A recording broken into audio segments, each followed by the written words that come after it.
Alhamdulillah, Alhamdulillah Rabbil Alamin, wassalatu wassalamu ala ashrafil anbiya wal mursalin wa ala alihi wa sahbihi ajma'in. Subhanaka la ilma lana illa ma'allamtana innaka antal alimul hakim. Rabbi shrah li sadri wa yassir li amri wa hlul 'uqdatam min lisani yafqahu qawli. Terima kasih saya ucapkan kepada Tuan Pengurusi acara yang bahagia, Tuan Imam, Imam 1, Imam 2, Imam 3, 3 Imam, betul lah kan? Dan barisan jawatankuasa masjid, kepimpinan tertinggi kawasan Karyah sini di semua peringkat, tuan-tuan dan puan-puan yang dirahmati Allah sekalian. Syukur Alhamdulillah, pada malam ini sampai juga hamba kemari.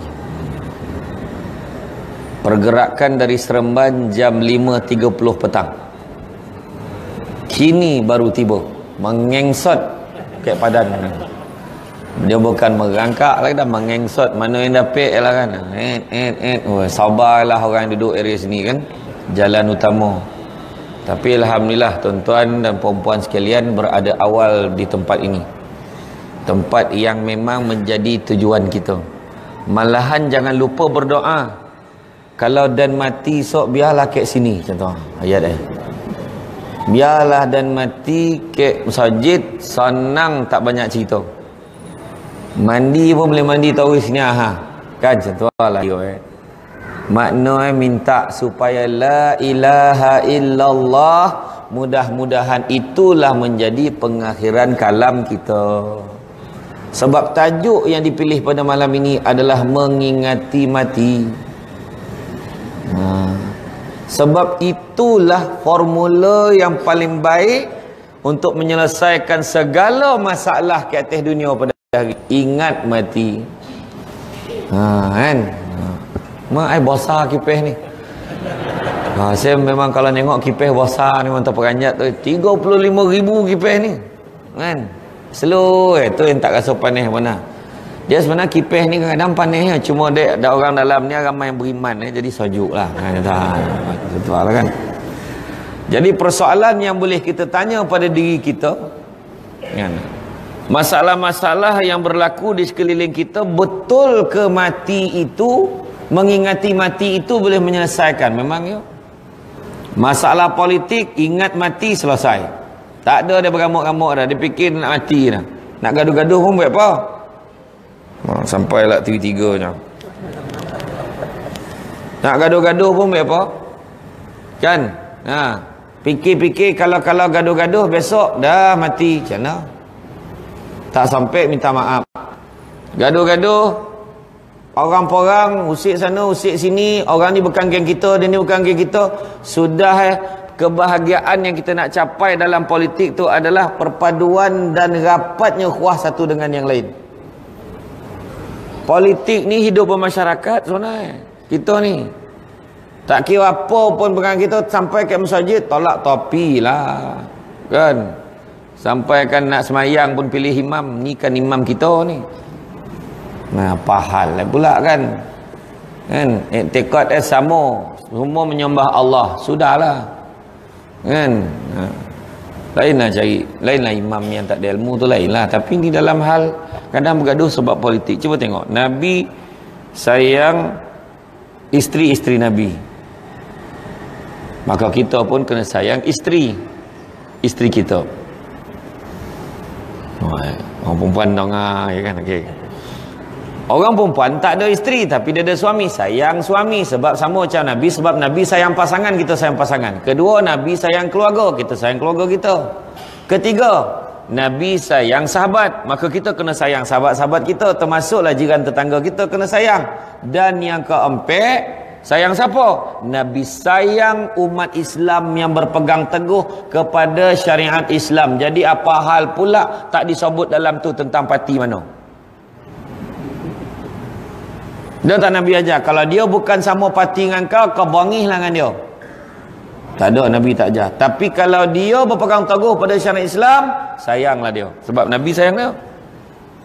Senang formula malam ni. Kan? Poning-poning. Sebab bila-bila boleh mati, bergaduh dengan orang, esok mati, tak sampai minta maaf, kan bayar.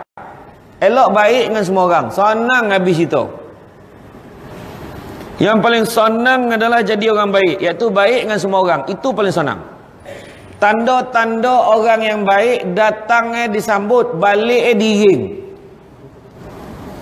Tak ada ditanya-tanya, ada disebut-sebut. Tu orang baik tu. Iya. Kita kan dalam tengah baik kenduri, bukan semua orang kita sambut masuk dalam rumah tu. Nampak, sampai dah berlari nyambut dah. Kalau boleh nak buka pintu itu. Punya baik kita dengan dia, bawa poluk-poluk. Kan? Melakit pipi, tak kena cium. Kan? Tu tanda orang yang baik. Lepas tu balik bering, ada orang tu, okey, lelok jalan, kat dalam ya. Dia kita hantar sampai kereta, mana baik betul dia dengan kita. Iya, cuba fikir balik. Dalam majlis saya rasa itulah, saya nak sampaikan salam yang Samsul Debat tak dapat datang malam ni. Dia baik betul dengan saya tetapi tak dapat datang. Jadi saya minta itulah, kita doakanlah mudah-mudahan dia panjang umur, ada rezeki dia akan datang. Malam ni tak dapat dah. Contohlah kan. Bila dia ada, Tuhan kawan saya, sahabat saya ada kat belakang tu, Samsul Debat tu. Makna baik kat tu, dia sebut nama. Saya seronok betul bila nampak dia datang ni, saya seronok lah. Dia sebut nama mana elok dia tu. Kalau kita sampai orang tu baik tak reti, mana belum tentu dia baik dengan kita. Tapi sangka baik lah. Agak sibuk contoh, tak payah hantar dah. Kadang-kadang kita marah orang tu. Kita sebab baik dengan dia, kita sakan, tak payah hantar, kau duduk. Berhenti tu. Jangan hantar. Sebab dia jalan sendiri. Tuan. Kau sampai tahap tu lah. Kan? Sampai tahap tu. Siapa-siapa pun, bila fikir pasal mati, dia mesti sepatutnya ada perasaan gerun sikit ke hati. Tu sebab salah satu cara nak buang penyakit sombong adalah berkaitan dengan 3 aspek mati.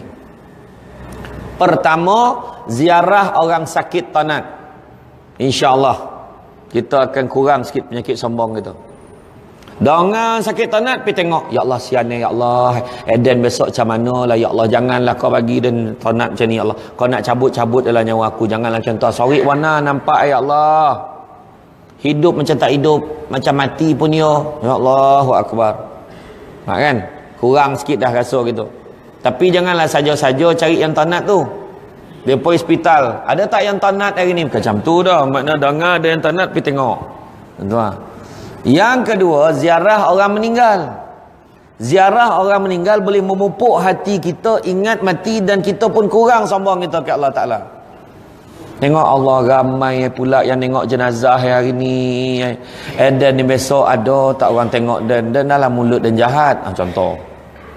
Atau tengok, ya Allah tak ada orang tengok dia dan besok tak sama nasib macam dia. Nampak? Dia akan terusik hati tu. Dan yang ketiga, ziarah kubur. Pagi raya kita pergi kubur, mesti terdetik dan besok mati tanam kat mana lah kat. Kalau mati duduk dalam ni, aduh, mesti terbit dalam mati tu. Kalau dia orang lah, kalau dia tu orang.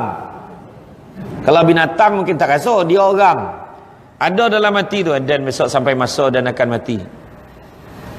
Ya Allah, langsung doa, Allahumma khtim alaina bihusnil khatimah wala takhtim alaina ya Allah bisu'il khatimah. Minta pengakhiran kita yang baik. Tu sebab jangan hina orang. Hina-hina orang, ontah-ontah pengakhiran dia lebih baik dari kita yang perasan baik. Kita tengok kan rancangan tanah kubur tu macam-macam kan. Ada yang mati tergapung lah mayat macam-macam lah gambaran kan. Menyala-nyala, manyang berapi saja, manyang busuk je. Kan? Saya dah cadang kan dah tu. Buat selang-seli lah minggu ni yang teruk, minggu depan yang elok. Biarlah orang dapat dua-dua. Ni manyang yang teruk je keluar. Orang bukan Islam yang tengok tu kan. Comel tengok kan? Yang not yet Muslim tu. Dia baru fikir-fikir, tengok tu langsung tak jadi. Pula nyala lah kubur ni, alah, tahu-tahu mati kan. Kan betul tak? Selang-sali lah. Minggu ni ada kematian yang tak elok, minggu depan ada kematian yang elok kan. Macam tu lah. Ni cadangan saya. Kan. Lepas tu ambil penduduk-penduduk sini, gile-gile berlakon jadi mayat. Jadilah. Kan nak berlakon jadi watak utama, tak dapat jadi mayat boleh. Okeylah kan. Jangan main-main. Dulu kat Johor ada satu kes, lama dah banyak tahun dah kat 10 tahun dah kat.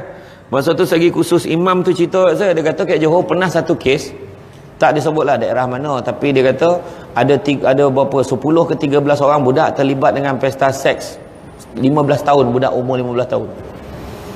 Bila terlibat macam tu, lepas tu mak ayah dah merayu, mam tolonglah, mam tak tahu nak buat apa dengan anak Pesta seks maknanya bukanlah kata yang gitu-gitu sangat, ada yang dah terlepas, ada yang belum, ada yang macam-macam lah buat minum apa semua. Jadi imam cakap kalau saya dengan budak-budak saya buat jangan marah ya kata.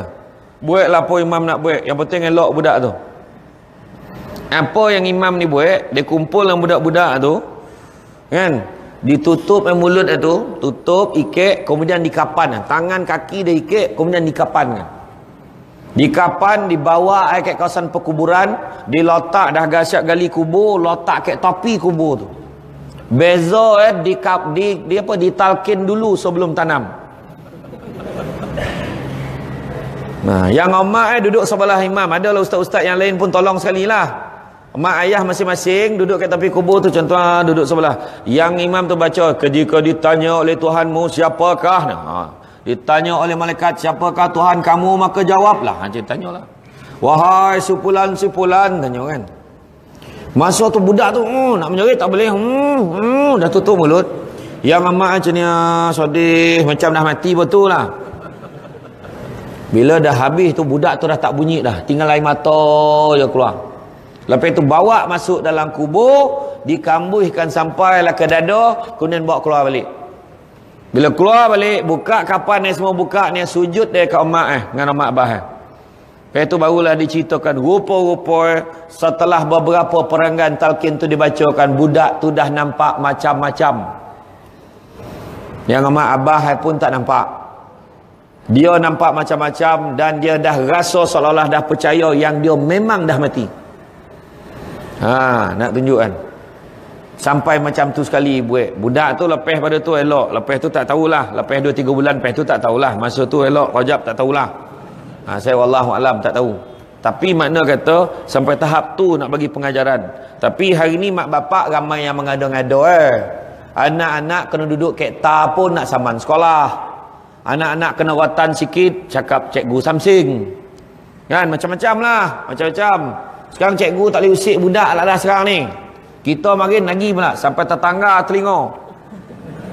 Makin kan berdarah-darah nak bercerita dengan abah kita, takkan ada cerita dah sebab double dapat. Balik kalau cerita memang lagi kono, baik diam. Kan mengadu tak dapat apa dah. Dulu abah kita hantar pergi ngaji, siap hantar. Ni anak saya nak mengaji ustaz, ni rotan ni. Rotan bagi. Kalau hari ni lah buat sistem macam tu, bukan rotan. Padang bagi. Ni papal tikam yo. Mana tu? Tu saya cakap dengan cikgu hari ni. Kalau mak bapak datang sekolah, jangan disuruh-suruh cakap tu orang. Yang pertemuan 3 penjuru tu. Saya nak tanya lah anak saya macam mana. Oh, dia ada budak ni baik sebenarnya, tak ada masalah. Cuma ialah kena belajar rajin sikit. InsyaAllah kalau dia berusaha dia akan berjaya. Menyampah betul dong. Apa nak di-cover-cover, cakap lah budak ni perangai lah ialah palasit nombor 1 dalam sekolah ni juga. Kalau saya mengajar, mana budak tak diraboi, semua diraboi. Semua barang nak diusik. Bukan belajar, dia kacau semua orang. Hari-hari saya doa, bilalah budak ni nak pindah sekolah. Umat abah punya bongih, kau pahal tu. Mana ada, dia nampak tak? Jadi baru betul budak tu tak berani buat panggil kat sekolah sebab dia tahu cikgu takkan suruh semua benda cerita. Tu sebab bila jadi satu hal, insiden budak-budak kat sekolah, sampai kita beritahu perangai budak ni, mak ayah tak percaya sebab selama tiap-tiap tahun cikgu cakap dia baik. Anak-anak kita ni beritahu dia jahat tak rugi, beritahu supaya ada tindakan-tindakan perlu diambil supaya budak-budak ni dibentuk. Budak-budak sekarang ni tak sama macam budak dulu. Budak sekarang ni tak sabar, apa benda pun dia buat. Hari ni yang masuk rumah urut bukannya budak remaja berumur 45 tahun. Hari ni remaja umur 14, 15 tahun, 16 tahun dah masuk rumah urut hari ni. Tak terdaya nengok dalam handphone, mana nak cari tempet, nak melepaskan perasaan itu. Poi maut. Wah. Kanak-kanak umur 45 tahun jangan cerita lah. Ini yang cerita yang belas-belasan tahun ni. Bahaya betul budak-budak ni. Dah hapik ketagih. Lagi tak jadi apa anak-anak kita. Tu bahaya tu. Kan? Mudah-mudahan luluslah orang undang-undang tu. Paning kepala. Lulus orang undang-undang tu kita zone kan. Korang ajar baik rumah urut kat kawasan perumahan. Memang korang ajar lah tu. Saya pernah ikut tu operasi tu. Saya ikut pejabat agama. Pergi. Budak yang ngurut tu bukan pakai baju biasa tau. Jaring pakai. Kita daripada sehat tadi langsung longong-longong badan. Tadi elok paha longoh tertiba. Ha? Iya yang main-main. Tu sebab dikatakan la taqrabuz zina, jangan hampir. Hampir pun masalah. Bukan kata buat, hampir pun ada masalah. Ada seorang ustazah tu cakap dengan anak murid dia, jangan menghampiri zina. Jangan hampiri zina. Dia tak faham, dia kata, apa hal pula? Kenapa? Kita bukan buat, setakat lalu, setakat dokek, apa masalah? Yang penting iman kita kuat. Dia kata. Satu hari tu dia biasa pergi sekolah ikut jalan jauh. Dia tak terlambat, dia ikut jalan dokek. Doreh sampai ke sekolah. Tapi jalan tu melalui kawasan rumah pelacuran. Dia lalu kawasan tu sekali, dua kali, tiga kali. Rupa-rupa cerita dia melalui kawasan tu dah sampai ke telinga pelacur-pelacur kelas atasan kat situ. Ada seorang budak muda selalu lalu sini sekarang ni. Jom kita kacau dia. Yang geng-geng pelacur ni melalui jawatan-kuasa pelacuran kebangsaan. Dia pun bincang sama dia. Tak ada jawatan-kuasa tu, jangan cari pula. Kan? Dia bincang-bincang, lepas tu dia orang pakat nak konorkan budak ni. Budak tu pakai kopiah, budak sekolah agama. Sekali budak tu lalu, dia tengok pintu terbuka, tapi budak tu tak tahu dia jalan. Lepas tu orang tolong, tolong, tolong. Budak tu berlari. Dia kata, wah apa hal ni? Dia pun lari. Dekat pintu terbuka tu dia masuk. Tengok ada seorang perempuan dengan baju yang nipis, seksi macam ni. Mana sini, dia dah macam ni. Dah tagak. Bila dia jalan, tiba-tiba terjatuh seekor cicak atas kepala. Pam, jatuh. Dia tak sadar, dia berlari. Dan pelacur-pelacur tadi semua golakkan dia. Terasa, terbayang dia setan tengah golakkan dia. Masa tu barulah dia faham cakap ustazah dia, jangan kamu hampiri zina. Jauh. Bila jauh tu sonang sikit hati kita. Tu sebab Abu Laid kata salah satu benda kita nak jaga langkah kaki kita. Sebab tu kita kena ingat pada mati. Bila sebut tentang mati, tak ada siapa yang ramah dah kadang-kadang. Sebut pasal mati. Tetapi ingat mati ni, Allah Ta'ala akan muliakan kita dengan 3 hal. Pertama, kita tidak akan melengah-lengahkan taubat kita. Yang kedua, kita akan rajin beramal ibadah. Dan yang ketiga, kita akan bersyukur dengan walaupun sekecil-kecil nikmat. Itu 3 kelebihan yang Allah Ta'ala berikan kepada kita. Dan kalau kita tengok, ke tempat kematian sering dilupakan.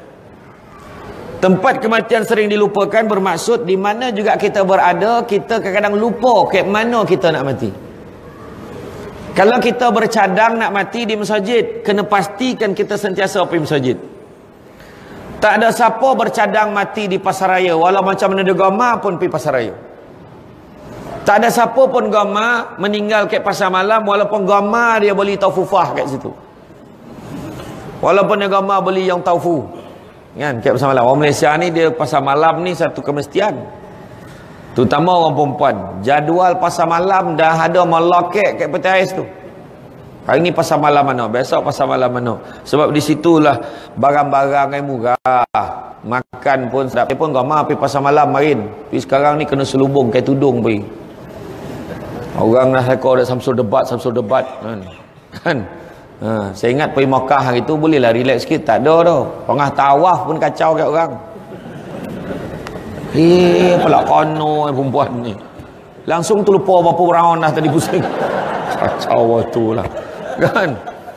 Jadi masa saya pergi kalau dekat hotel kan, janganlah bercakap.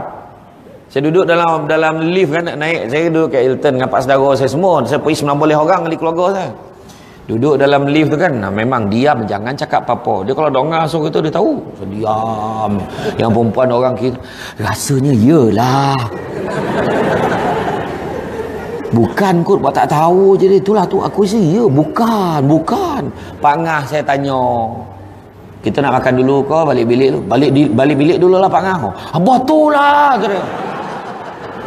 Yang Pak Ngah saya tu main malih lah jalan dengan saya. Menyampah aku jalan dengan kau ni. Jajak ambil gambar. Dia yang kena ambil gambar kan. Itulah dia kan. Kita kena tahu. Kadang tompek kematian yang selalu kita lupakan. Kalau kita tengok, ramai dekat tempat-tempat yang kita pergi, tompek-tompek yang leko tu yang paling menyedihkan orang Islam yang paling ramai. Orang Islam yang paling ramai. Dan kalau kita tengok, mati ni macam-macam jenis mati. Ada seorang lelaki berumur 74 tahun, dia pergi ke sebuah warung di Jalan Imbi di Kuala Lumpur, di Bukit Bintang. Ketika itu dah sudah lewat malam, dia memesan untuk minum segelas teh tarik dan kemudian minum. Pekerja kat kedai tu nampak dia mengurut-ngurut dada. Lepas tu dia letak kepala macam ni. Kesannya meninggal tu. Tiba-tiba je. Tak ada siapa sangka orang mati macam tu. Tu sebab dulu Ibrahim Adham bila ditanya, kalau aku nak buat maksiat macam mana? Maka Ibrahim Adham kata, kau jawab 5 soalan tu. Lepas tu kau buatlah maksiat kalau kau boleh. Macam mana lah? Yang pertama, kau cari tompek yang mana Allah Ta'ala tak nampak kau. Kau buatlah maksiat. Mana datang semua Allah Ta'ala nampak. Tahu tak apa. Itu yang heran orang kita nak buat maksiat pergi Thailand. Seolah-olah Allah Ta'ala tak nampak ke Thailand. Kesnya nampak. Pergi rumah ayam. Tahu rumah ayam? Rumah ayam lah. Tahu tak? Baru pergi masjid mulalah elok, tak faham, malam nyampah pula. Kan. Pergi deh rumah pelacur tu. Keluar dari rumah pelacur, lapar. Boleh tanya, kat mana nak cari restoran halal? Kan bingainya kau jual kan? Kau masuk rumah yang tak elok tu, kau tak fikir halal haram, tak menterarah kau tanya restoran halal. Usahlah polik kan. Polik. Tu soalan pertama. Soalan kedua, Ibrahim Adham kata apa? Kalaulah apa, kau jangan makan rezeki yang Allah Ta'ala bagi. Makan rezeki lain. Mana datang Semua Allah Ta'ala bagi. Soalan ketiga, jangan duduk di atas muka bumi Allah, cari muka bumi lain. Kalau boleh, kau buatlah maksiat kat situ. Ada? Mana ada? Ada kat Kelumpur. Wangsa Melawati ni ada satu tanah baru buka, tak tahu siapa punya. Itu pun Allah Ta'ala punya. Yang keempat, tatkala nak dicabut nyawa kau tangguhkan. Kalau boleh kau tangguhkan, kau buatlah maksiat. Wahai manusia, aku nak cabut nyawa kau sekarang. Macam ni lah. Dan sibuk ni. Kalau boleh kau datang minggu depan. Dia nak pergi ceramah ni. Kan kejap-kejap kita bincang balik. La ilaha illallah. Kau dapat lah. Tak dapat dah. Kalau time tu lah. Kan? Dan yang kelima, tak kalau kau nak dimasukkan ke dalam neraka, kau tangguhkanlah. Biar aku ibadah dulu. Kemudian kau tentukanlah aku patut masuk syurga ke masuk neraka. Tak dapat dah. Tak dapat. Jadi kalau kita tengok dalam keadaan itu, mati tu tak kira. Tu sebab kita nak tentukan tompek senang aja, lazimkan diri kita. Tu sebab Abu Laits kata kita ni kena jaga 7 perkara nak kena jaga. Apa 7 perkara yang kita kena jaga? Yang pertama, jaga lisan kita.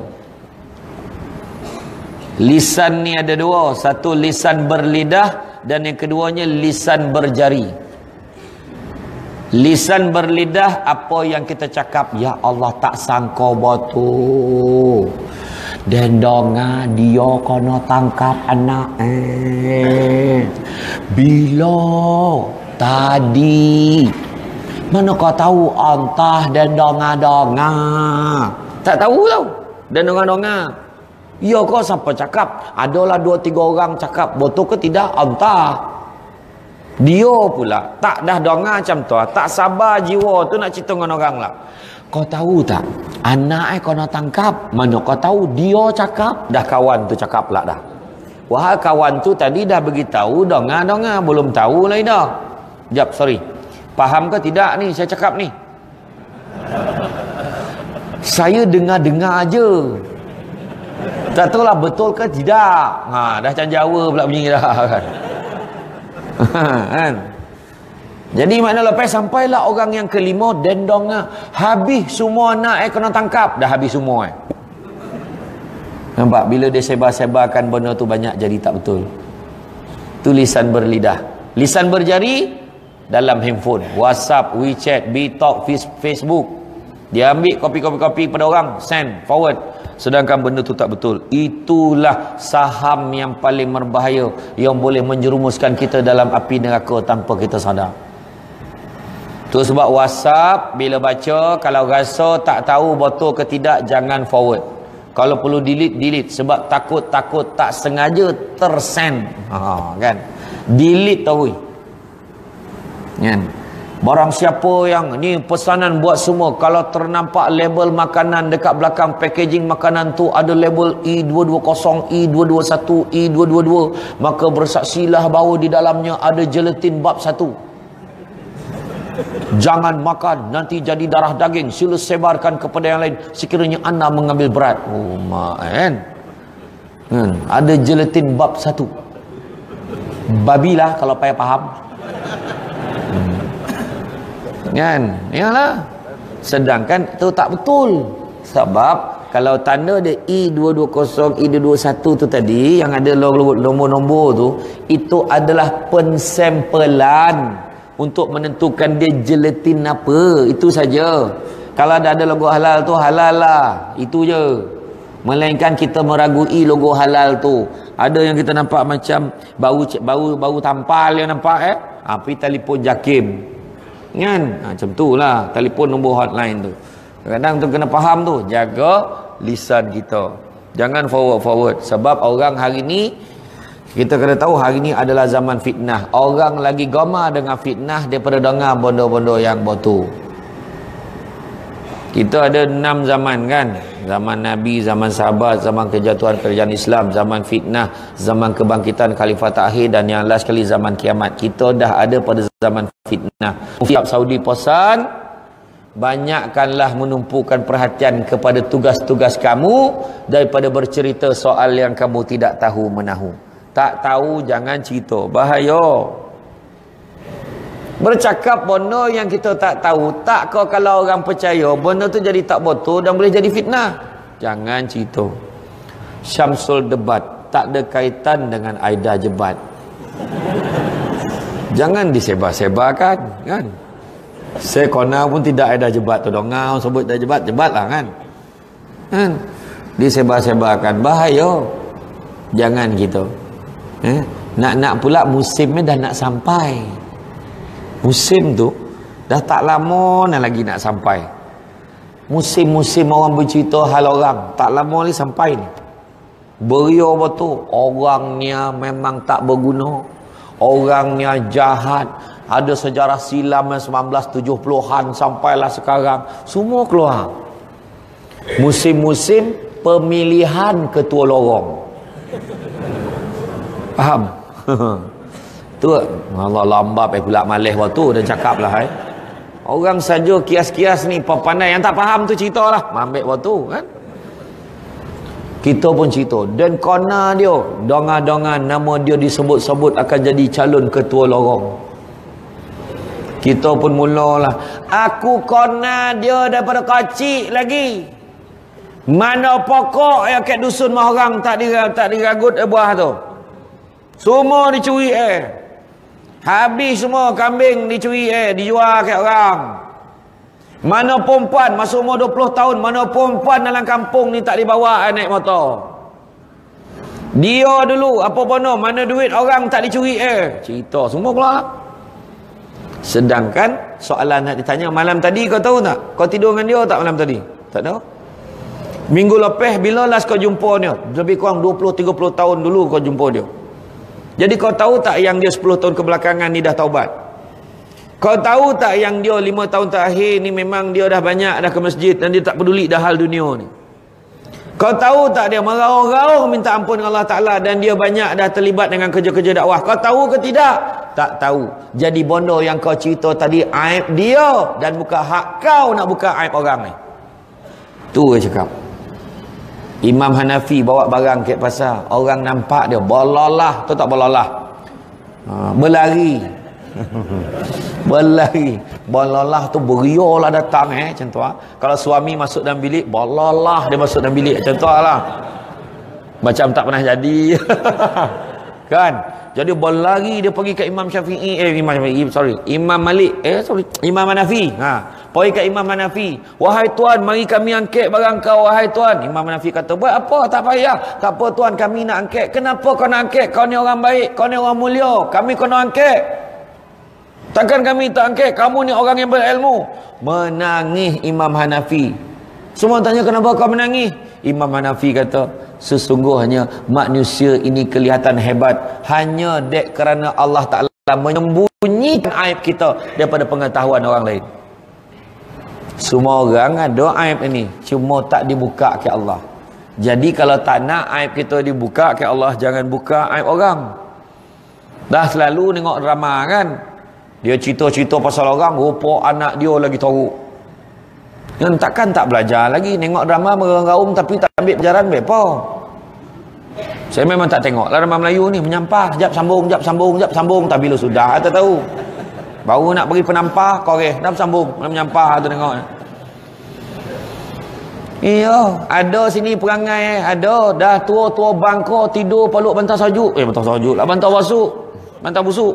Lepas tu ada orang yang tidur kencing malam ni, ada. Atas tilam, hari-hari bini nyindai yang tilam tu. Siapa yang kencing? Oi, siapa lagi? Anak mak mentua dan. Anak mak mentua dan. Siapa dia? Laki kau lah. Kan? Betul tak? Aib tak? Aib. Dia kat rumah kontut bersepah. Aib tak? Aib. Kalau buat cerita. Dia kat rumah menempeleng anak ayo. Daripada baruh sampai ke darat.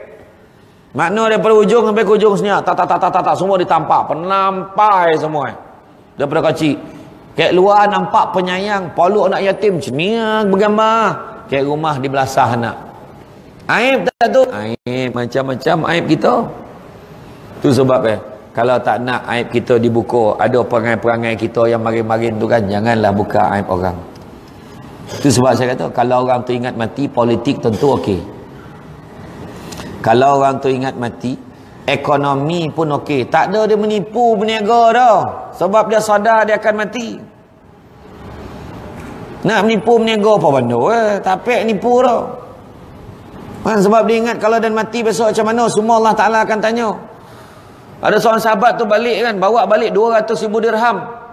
Monung. Isteri dia tanya, kenapa kau sedih wahai suamiku? Aku bawa 200,000 dirham. Aku bimbang sebab Allah Ta'ala akan mempertanggungjawabkan setiap dirham yang aku bawa balik ni aku belanjakan ke mana? Bayangkan tu. Isteri dia dalam rintihan suami, janganlah kau risau wahai suamiku. Biarlah aku bantu. Dia panggil orang fakir miskin, panggil anak yatim, panggil ibu tunggal. Bagi, sudahnya habis. Barulah suami tersenyum. Senyum dia sebab selesai tanggungjawab dia. Semua dia baikkan duit tu dengan bondo-bondo baik. Rupa-rupa sampai sekarang kalau kita blur tak tahu baik apa dengan duit kita, orang perempuan juga yang boleh tolong. Bukan zaman sahabat dulu lah, sampai zaman kita pun macam tu kan. Kan, jadi makna kata ekonomi pun okey kalau ingat mati. Hari ni orang bukannya menipu berniaga nasi lemak dah. Bawa orang pergi umrah pun tipu. Itu kerja ibadah menghadap Allah tu, tipu tu. Bayaran hanya RM3,999. Lagi RM3,000 akan disponsor oleh seorang datuk. Datuk kan? Sudah sampai KLIA pusing balik. Untuk pengetahuan semua, penipuan umrah dan haji ni setiap tahun berpuluh kes setiap tahun sebenarnya. Itu satu yang dilaporkan, banyak lagi sebenarnya. Tu sebab kalau tuan-tuan dan puan-puan nampak kembara haji ke mana tak tahu. Tiba-tiba adalah dia mengaku Samsul Debat Travel, jangan percaya. Samsul Debat pergi umrah hari tu pun ikut orang. Mana ada bawa orang, diri sendiri pun tak terbawa. Pergi hilang ikut orang. Kan? Tak ada pergi dengan family hari tu. Tak ada dah saya bawa orang dah. Saya pergi sendiri. Poning 7-8 company dia. Saya takut. Bayangkanlah kalau saya komit dengan dia. Bolehlah sign macam ni asap sekali ditipu orang dengan Samsul Debat ke dalam. Tak pasal-pasal kan. Ya, hari ni tahu orang pakai muka. Ada ramai ustaz-ustaz, ada ustaz-ustaz yang sahabat ni pun kono. Kan sebelum ni dia letak nama, dia letak muka, dia kata ha ni confirm betul. Tak ada lah, jangan percaya. Semak betul-betul. Kan sekarang ni dah mudah, kita boleh semak dekat ROS, boleh semak dengan ni, betul ke tidak company ni. Sekarang banyak kemudahan. Semaklah, tanyakan kawan, betul ke tidak. Murah bona pula. Mana ada kan. Tapi kalau kita masuk dalam golongan orang yang tertipu, disebabkan kita ingat mati, redha. Tak apalah, mungkin Allah Ta'ala nak bagi aku yang lebih baik. Mudah-mudahan. Macam tu je. Nak baik macam mana? Dah kena tipu. Nak mengamuk pun baik apa? Carilah duit lain. Adalah rezeki lain Allah Ta'ala nak bagi itu. Mungkin Allah Ta'ala nak bagi yang lebih baik. Kan? Dan yang ketiga, dari segi sosial pun akan baik. Kita, hubungan kita akan baik semua sebab kita fikir kita akan mati. Kita sadar kalau kita mati besok belum tentu lagi saudara mara yang balik darah nak tolong uruskan kita. Entah-entah masyarakat ni. Masyarakat ni yang tolong kita. Orang masjid yang beria datang dulu menguruskan dia. Yang tu yang kita kena sadar. Yang sadarlah macam mana pun kita akan mati. Dan mati itu sakit. Nabi pun sakit mati. Kan? Nabi pun sakit. Punya sayang lah orang kat Nabi. Kan? Dan betapa sayanglah Nabi kat kita. Cuba terbandingkan. Sayang kita kat Nabi, Nabi sayang kat kita. Bandingkan. Sebab Nabi sayang kat kita lah, Nabi minta ke Allah, ya Allah janganlah kau bagi umat aku umur panjang-panjang ya Allah. Sebab apa Nabi kena umat dia tu sebab Nabi. Kalau ikutkan, kalau Nabi sayang kita, kenapa Nabi tak minta umur panjang-panjang? Tak. Nabi minta umur jangan panjang sebab Nabi sayang kita. Sebab Nabi kena umat dia. Umat aku ni kalau panjang umur dia akan panjang cita-cita. Ditakdirkanlah umur kita cacah 1000 tahun. Yang datang ke masjid tentu umur yang 900 tahun ke atas. 90 tahun kira remaja lagi. Betul? Tak ada datang dah panjang. Nabi dalam satu hadis Nabi sebut, anak-anak Adam kalau diberikan 2 lembah emas, nescaya dia akan minta lembah yang ketiga. Selagi mana tidak sehinggalah disumbatkan tanah ke dalam mulutnya, mana selagi belum mati itulah dia. Mana pernah cukup duit? Duit tak ada cukup. Barang siapa yang meletakkan asas bahagia daripada dunia, maka dia tertipu. Dia dapat kereta ni, dia tak payah fikir apa lagi dah. Mana ada, baru sebulan pakai dah nak tukar kereta lain. Dan dapat handphone ni, inilah impian dan tak nak lagi dah telefon lain. Nak pakai gadget besar pula dia, telefon besar dulang telefon ni. Nak azan dulu kah? Azan dulu lah.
Jadi sambung sampai mana? Mati kan? Matilah tajuk tu. Jadi mana Nabi kona kita. Nabi minta umur janganlah panjang-panjang. Sebab apa Nabi sayang kita? Sebab Nabi bagi kita peluang berfikir. Bajet umur kita tu lebih kurang itu lah. Dia tak lari pada tu dah. Ada seorang dua yang bernasib baik sampai 100. Kan? Yang kayak kalau kita tengok yang sampai 100 itu pun dah tak ramai orang kadang-kadang. Kan? Ingat pun tak ingat lagi dah. Kan? Jadi maknanya kita dah boleh belajar dah untuk prepare diri kita yang kita akan mati. Persediaannya kita nak mati dah. Cuba tanya orang lama, dia dah tak kisah lagi dah. Bah, nak beli kereta besar tak? Yalah, cukup dah tu. Bah, rumah bah ni besar baik 5 tingkat baik apa? Kau baik kau simpan tu kau. Tak nak lagi dah. Selera pun tak berapa lagi dah. Kan? Tapi jangan dia tu bapak tunggal. Anak rekomen. Ya, tak nak cari ke ganti omak. Kau ni pun. Siapa ganti omak kau tu? Tapi abah tu lah malih lawan cakap anak-anak ni. Ikut kau lah mana yang terbaik tu. Wah, nampak kan? Ada cara tu lah. Ya? Jadi makna kata Nabi kona kita tu sebab Nabi minta umur jangan panjang-panjang. Kalau kita tengok umat Nabi Nuh 950 tahun. Kan? Nabi Adam 960, Nabi Sulaiman 200 lebih, ada yang Nabi 300, 400 lebih. Tapi Nabi kita 63 tahun. Dan Nabi minta umat aku jangan umur panjang-panjang. Rahsia dia tu dia. Bila umur tak panjang pula, kebetulan banyak fadilat-fadilat untuk umat akhir zaman macam kita, buat sikit dapat banyak. Masalah sikit pun tak nak buat, itu masalah tu. Buat sikit dapat banyak, itu pun boleh. Bayangkan ketika peristiwa Mi'raj, Nabi naik atas terjumpa dengan Nabi Ibrahim. Nabi Ibrahim kata apa? Hei, wahai Muhammad, tak pernah dan tengok umat yang paling masakin umat kau lah. Umat yang paling miskin, kenapa lah kuih koring? Umur dah lah tak panjang, pemalih beribadah. Iya. Kadang-kadang orang sembahyang sunat, dia relax, nyanda ke belakang.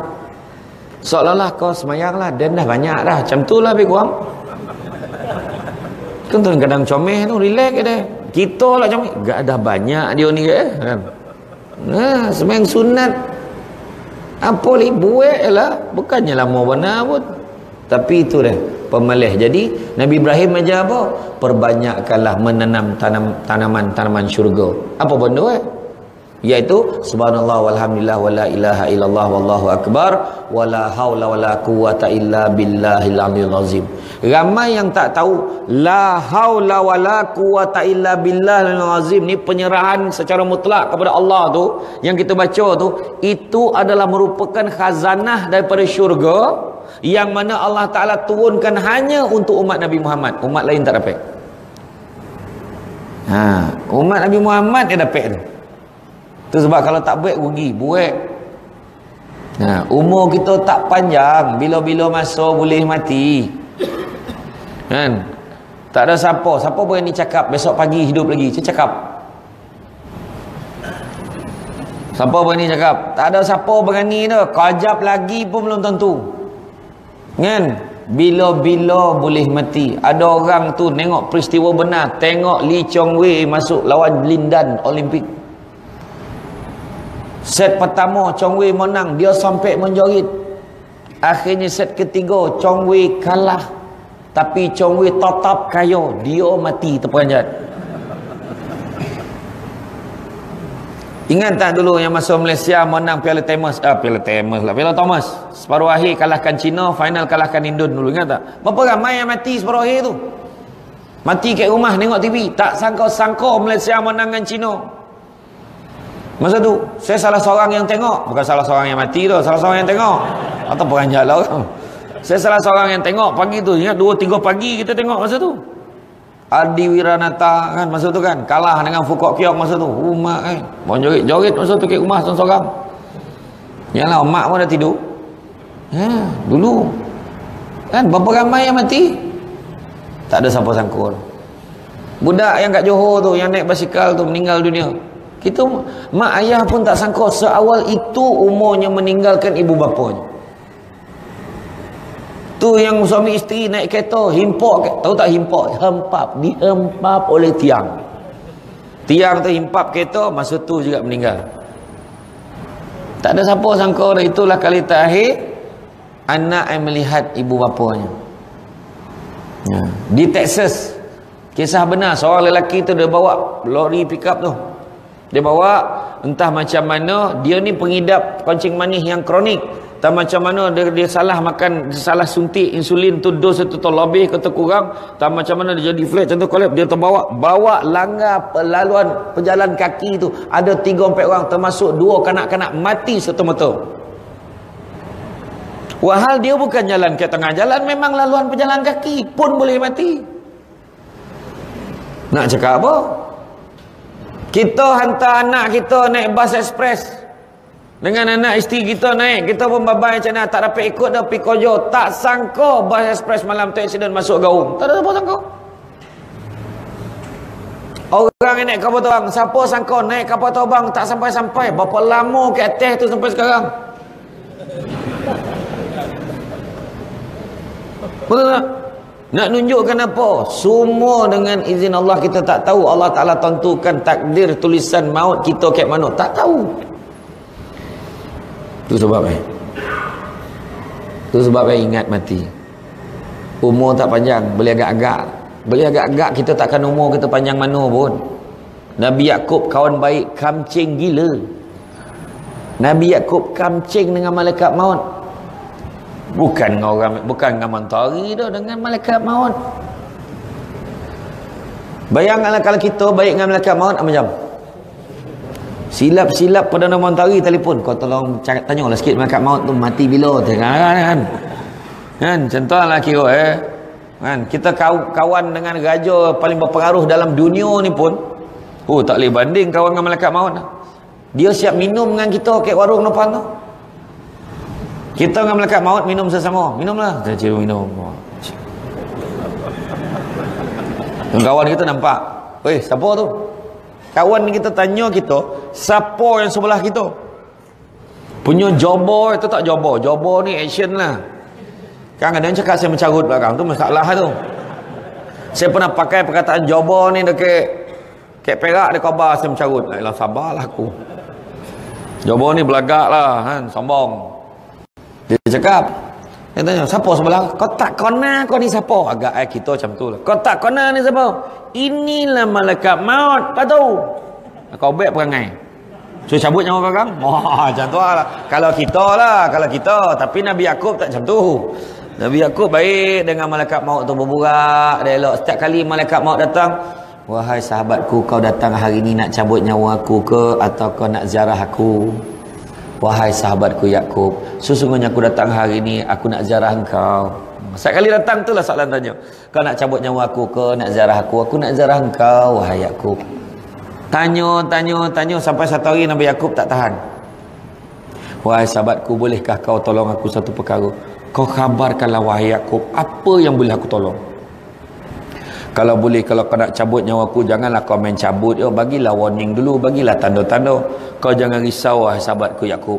Aku berjanji aku akan bagi sekurang-kurangnya 3 tanda dulu baru aku cabut. Baru aku cabut nyawa kau. Maka logo lah Nabi Yaakob, logo. Setiap kali datang tanya, kau nak cabut nyawa aku ke, atau kau nak ziarah aku? Nak ziarah. Banyak kali nak ziarah. Sampai satu hari, kau nak ziarah aku ke nak cabut nyawa aku? Wahai Yaakob, masanya telah tiba. Hari ni aku datang, aku nak cabut nyawa kau. Itu peranjat Nabi Yaakob. Bukankah kau kata dulu kau nak bagi 3 tanda dulu pada aku baru kau nak cabut? Wahai Yaakob, sebenarnya aku dah bagi dah pun 3 tanda tu pada kau. Mungkin kau yang tak sadar. Apa tanda tu? Yang pertama, badan kau yang tagap sudah mula menjadi lemah. Tu tanda yang pertama. Dah mula longos-longos badan. Mari bawa kereta daripada Singapura sampailah ke Singapura balik. Pusing lah kira satu Malaysia ni, pusing kan. Johor, Kelantan, Johor selama. Tapi hari ni Seremban pergi ke Lumpur pun dah menung. Jadi cencenia mata tak terdaya.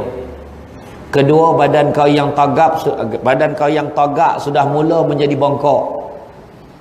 Tu tanda yang kedua. Dan tanda yang ketiga, rambut kau yang hitam sudah mula menjadi putih. Soalan nak tanya, dah ada belum tanda tu? Saya cakap Dah ada lum tanda tu. Kalau dah ada, standby lah. Apa yang susah. Dah dapat soalan bocor. Kan? Apa li nak tanda apa li? Kan? Tanda tu saya pun dah ada. Dah mula lemah-lemah. Rambut pun dah ada putih-putih sikit dah. Iya. Jangan cakap-cakap. Ui, muda lah ustaz ha? Kan? Saya dengar tadi lah ngumpet kuek. Ayo, yang paling banyak cakap ni tinggi kan tak tahu dengar kau. Saya nak maaf mana tadi ngumpet-ngumpet tu. Ada yang paling kurang hajar tu dalam TV nampak gomok lagi kurang hajar. Kan? Inilah deh Samsul debat kan. Dah ada tanda dah boleh nak. Jadi makna kata itu berbalik pada Abu Laits kata tadi yang saya cakap tadi. Yang pertama jaga lisan. Ya, sebab kita ni boleh mati bila masa jaga apa benda yang kita cakap. Kedua, jaga hati. Hati kita jangan sangka buruk. Hati kita mesti nak buat baik dengan orang. Pernah Nabi pesan pada anak dia, ya bunayya iskadarta antus biha wa tumsi wa laisa biqalbika ghish adi fa'al. Wahai anakku, kalau dalam hati kau tu tak ada perasaan ghish adi fa'al, lakukanlah. Kalau tak ada perasaan nak konokan orang, nak nanya orang, nak menjatuhkan orang, nak fitnah orang, nak sabotaj orang, adil fa'al, lakukanlah. Eloklah tu. Kalau kau tak ada perasaan macam tu, elok. Kenapa? Wazalika sunnati, kerana itu adalah sunnahku. Hati nak kena elok-elok kan? Hati jangan tamak, jangan ambil hak orang, jangan berkongsi tak apa, tapi jangan tamak. Ingat tu orang perempuan. Tak maksud saya kan balik kan ada makanan makan. Kalau ada makan. Bila kita pergi mana-mana kalau ada makanan jangan tamak-tamak. Kongsi tak apa. Ambil lebih-lebih tak habis. Rugi betul tak orang perempuan? Betul tak? Ambil hati kan. Macam tu nampak. Kalau betul-betul cakap kan. Ya betul lah tu. Maknanya jangan tamak-tamak. Betul kita dongki yang hak orang buat apa. Betul tak kan? Tamak-tamak orang. Ada hak dia. Gama tengok bini orang. Bini orang memanglah lawa. Kita terlupa tengok bini kita sendiri. Tengok bini kita. Ada yang cakap dah purih tengok ustaz tak jumpa lawa la ilaha illallah. Orang marin-marin tak payah lawa-lawa. Ada elok ramai anak. Apa susah tutup lampu sama. Apa ada hal kan tutup lampu raba-raba terasa jadi apa ada hal kan kira benar tak payah tunggu muka macam ni lofa nak geram dah. Iya, Allah Ta'ala dah jadi. Cuba baca surah Ar-Rum tu. Allah Ta'ala dah jadikan kamu tu berpasangan mengikut jenis-jenismu sendiri supaya kamu cenderung dan merasa tenteram kepadanya dan padanya diwujudkan perasaan kasih dan sayang. Tu dah kan, syukurlah dengan apa yang ada. Kan dah sebut orang yang mati pertama dia tidak akan melengahkan taubat, kedua dia akan rajin beramal ibadah, yang ketiga tu akan bersyukur dengan apa yang dia ada walaupun sekecil-kecil nikmat. Nikmat ada isteri bukan kacik nikmat itu. Itu kalau seorang, bayangan kalau empek. Payah benar kau orang pula nyebut itu kan. Tak adalah orang perempuan gurau ya. Maksud isteri yang seorang ni pun ya Allah kemahirannya macam-macam. Ya. Dia balik kampung 3 hari kita dah mula dah. Aduh. Dia punya ego dia pun. Jadi tak balik ni minggu ni. Kalau jadi balik cakap awal abang ni banyak hal ni. Cakap betul. Nanti nak jemput macam mana. Yang sebenarnya nak tahu balik bila. Kan? Yang sebenarnya itu. Tapi itulah dah. Nikmat yang ada. Faham tak?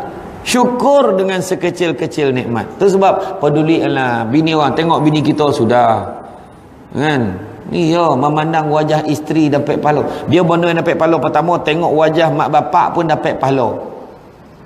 Apatah lagi baik-baik dengan dia. Yang kedua, tengok wajah suami pun dapat pahala. Suami tengok wajah isteri pun dapat pahala. Yang pastinya tengok wajah isteri dan suami sendiri. Tengok muka bini orang, laki orang buat apa? Tengok benda sendiri. Yang isteri tu kan tengah lipet-lipet kain, tengok suami tertidur kat sofa atau caniah.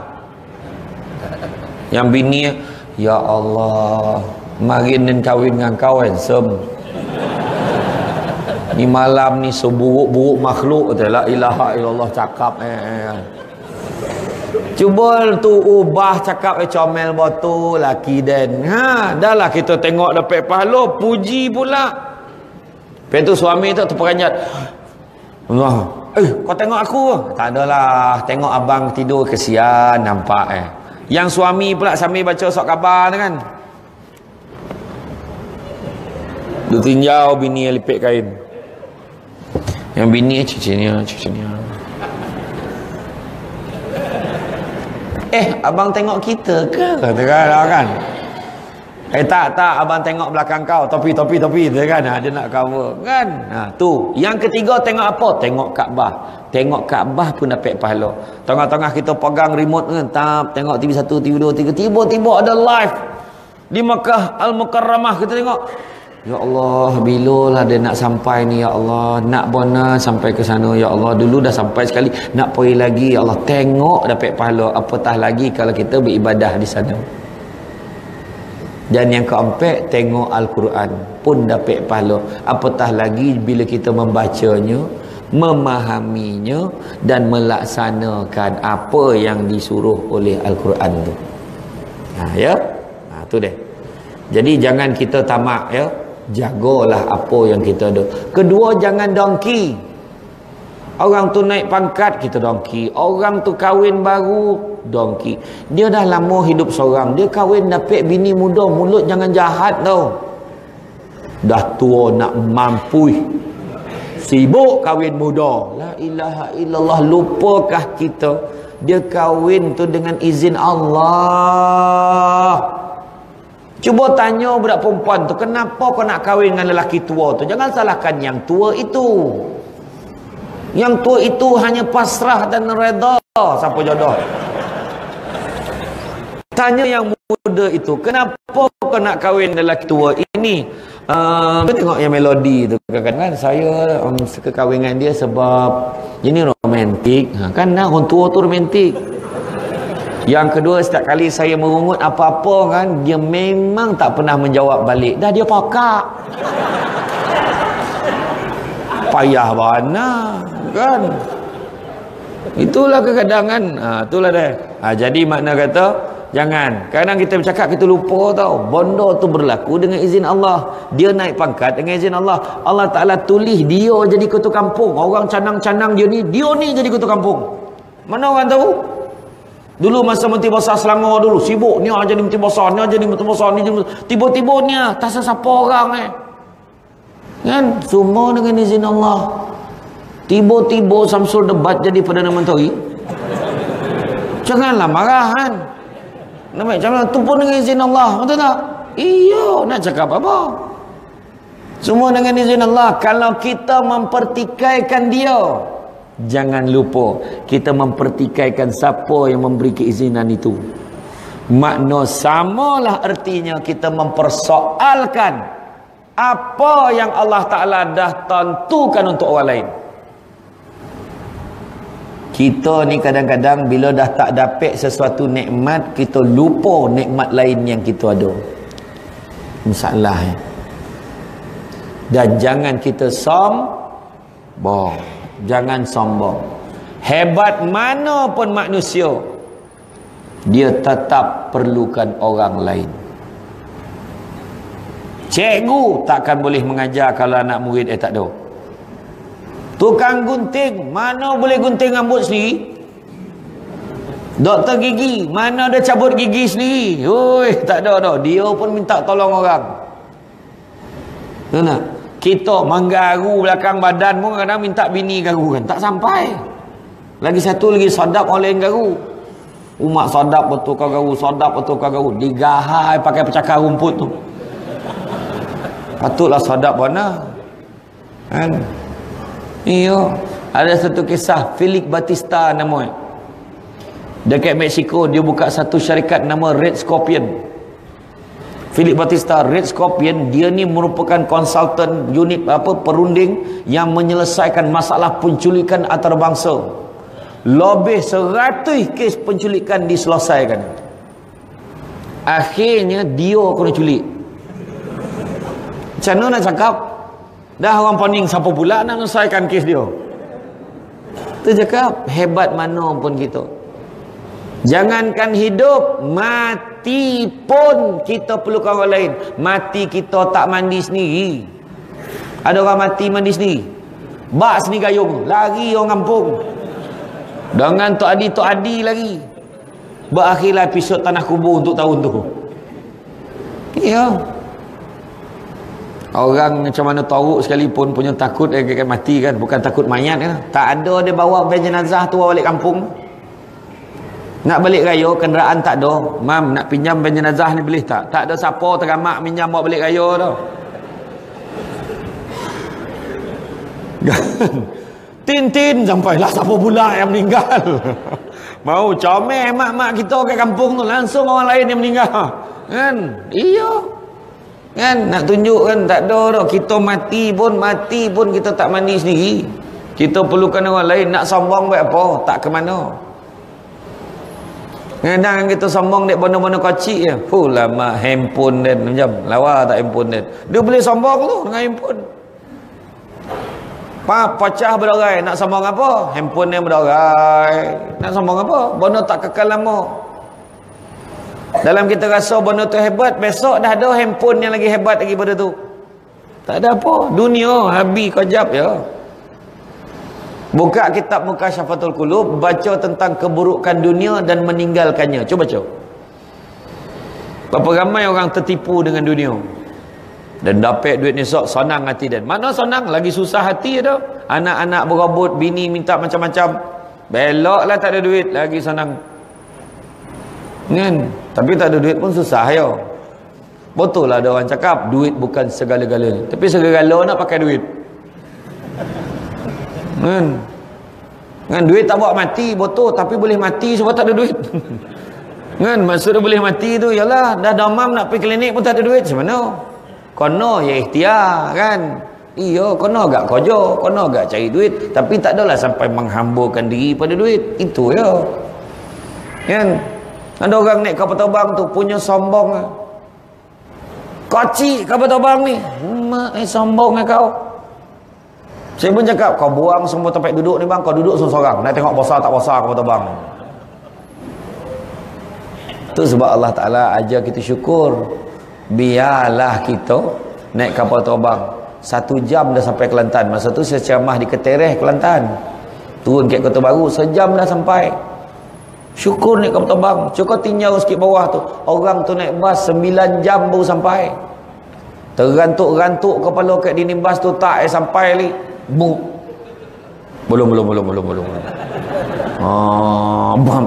Dah sampai ke? Belum lagi. Belum. Itu yang naik bas ekspres, rombongan lagi teruk. Pun hampir rombongan nak yang tua tu. Kencing minum teh, bila sampai?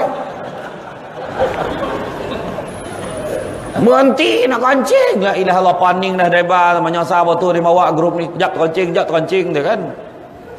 Iya. Kan lepas tu dah naik pula, nanti dulu ada yang tertinggal pula. La ilaha illallah. Yang seorang tu salah naik bas rombongan lain naik macam-macam. Iya, betul tak? Orang naik bas syukur naik bas sebab boleh tidur, boleh lalap. Kan boleh lalap, syukur you tak yo pula. Orang naik kereta tak boleh lalap, tak percaya tanya orang lelaki. Jangan tanya orang perempuan.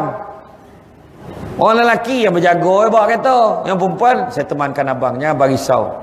Baru selekoh pertama mengangor lalap sengit-sengit tudung. La ilaha illallah. Kadang lelaki tengok la ilaha illallah pula tahu bana raman kau ni tu kan.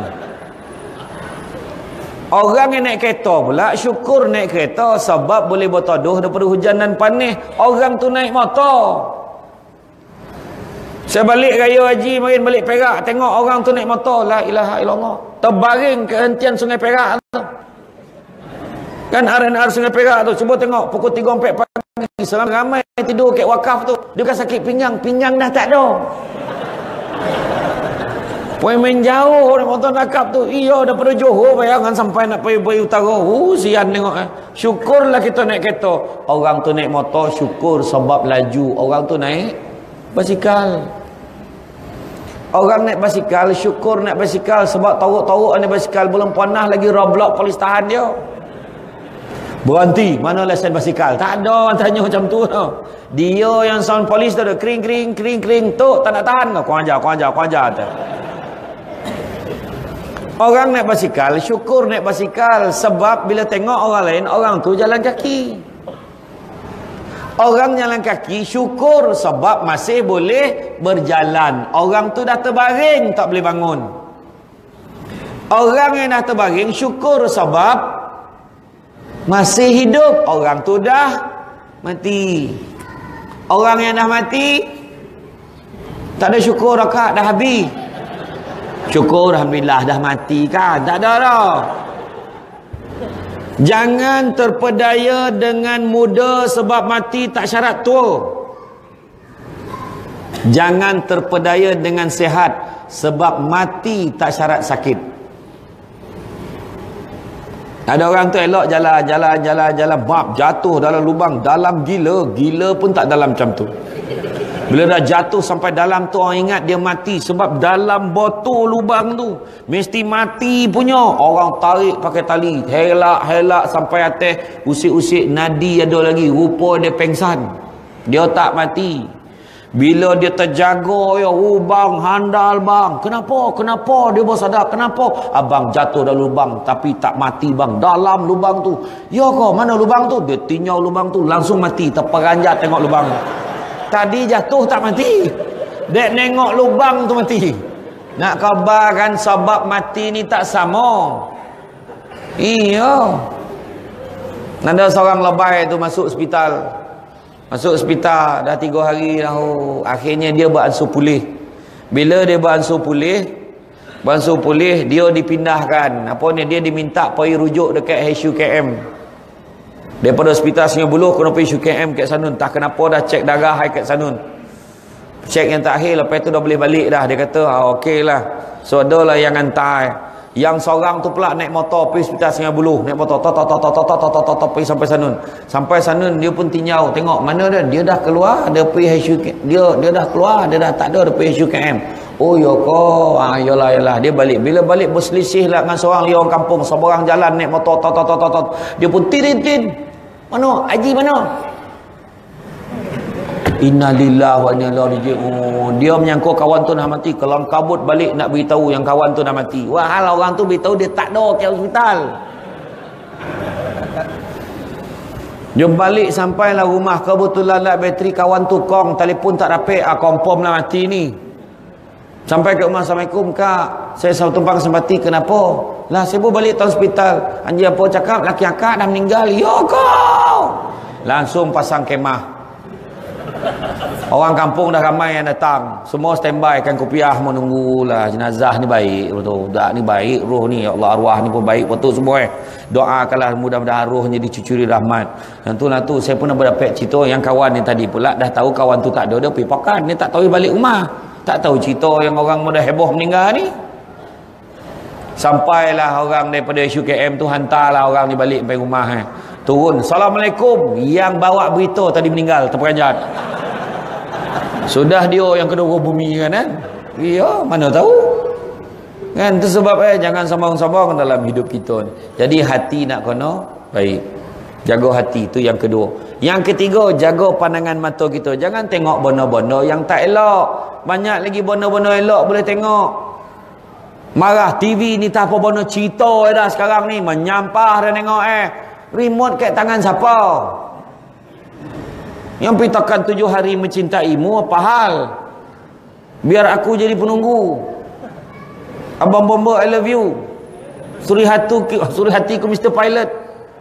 Awak sangat nakal. Macam-macam drama Melayu ni kan. Tengok berapa? Banyak. TV1 Forum Haiwal Perdana Islam. Tengok. TV3 Al-Kuliah. TV9 Tanyalah Ustaz. Astro Oasis hari-hari dia cerita agama. TV Al-Hijrah hari-hari boleh tengok, termasuk lari Senin ke 9 malam. Iya, cerita betul. Masalah saya pun tak tengok. Tak sampai masa bila nak tengok kan. Jangankan tengok TV, bini pun tak sampai tengok kadang-kadang. Iya, kadang kita balik-balik kan comel tu tengok la ilallah. Anak pun dah besar, masa bila lah kau besar. Tengok dalam bilik, ya Allah dah besar anak dan masuk bilik sendiri, lah kau pun dah besar tu. Masuk bila lah besar ni kan. Ponoh katil macam ni tidur. Kan? Tak apalah, tu tanda dia cukup makan. Okey lah tu, syukur dengan apa yang kita ada. Jaga pandangan mata kita, jangan tengok benda tak elok. Dalam handphone ni, ya Allah, kalau tak betul-betul semua benda tak elok semua terkumpul dalam. Kita buka, ayo gak tanya Haji Google tu, type lah benda apa. Cakap, gelek, joget, type, keluar. Nak type pasal kisah Nabi, keluar. Nak type pasal benda-benda kisah Nabi, buka, keluar. Tentang sunnah Nabi, keluar. Boleh keluar, boleh tengok dalam ni. Tapi tokan gambar-gambar tak elok pun banyak keluar. Itu pun tengok, sahab. Jaga pandangan mata. Maaf, la ilaha illallah. La ilaha illallah. Ya Allah, apa benda ni?